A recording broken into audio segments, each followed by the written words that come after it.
Picture yourself on a Friday night. Your friends drag you out to a crowded cafe. The music is blaring, the neon lights are flashing, and people are laughing loudly all around you. On the outside, you're smiling and posing for photos. But on the inside, your brain feels like a computer struggling to process 50 open browser tabs at once. The constant noise and social demands are draining your mental battery down to absolute zero.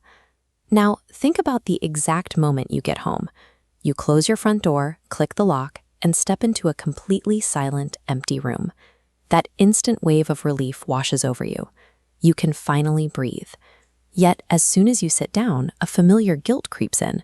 We are often conditioned to view this isolation as a barrier to success, branding the desire to be alone as sad or antisocial. Staying home acts as a targeted psychological strategy for some of history's most productive minds. Linus Torvalds built the foundation for a billion-dollar tech empire from a room exactly like this. He developed the code for Linux and the core of Android by working in absolute silence, specifically avoiding the external stimuli that he found so disruptive to his process. The legendary pianist Glenn Gould shared a similar drive.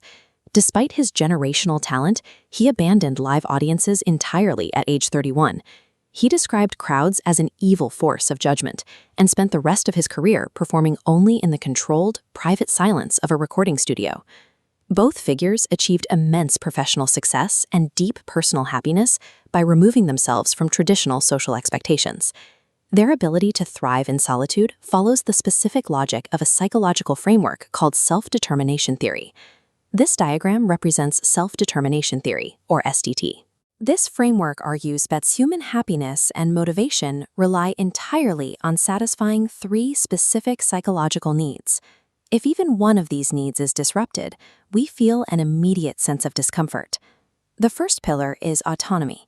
This is our requirement to feel like the authors of our own choices, free from external pressure or manipulation. We see the power of autonomy in blood donation behavior. People willingly donate blood out of a sense of goodwill, but that motivation often vanishes if they are offered small amounts of money for the same act. Introducing a payment transforms a personal choice into a transaction. This shift effectively strips away the individual's autonomy, making the act feel like a job rather than a self-determined decision. Choosing to stay home on a Friday night provides the same psychological benefit. It grants you total autonomy over your environment and your actions, recharging the battery that was drained by external social pressures. The second pillar is competence. This is our drive to feel capable, to tackle challenges, and to see tangible improvement in our skills. Sitting alone with a laptop at 1 a.m. provides a perfect environment to satisfy this need.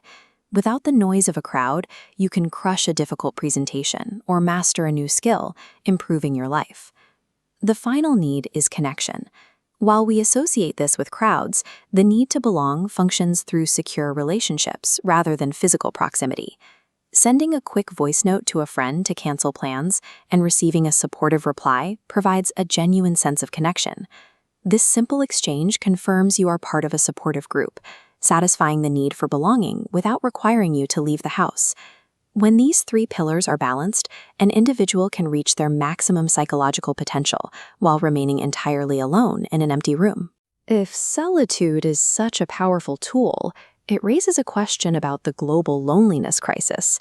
Studies from the 2020 lockdowns showed that isolation triggered massive spikes in stress, confusion, and anger across the globe.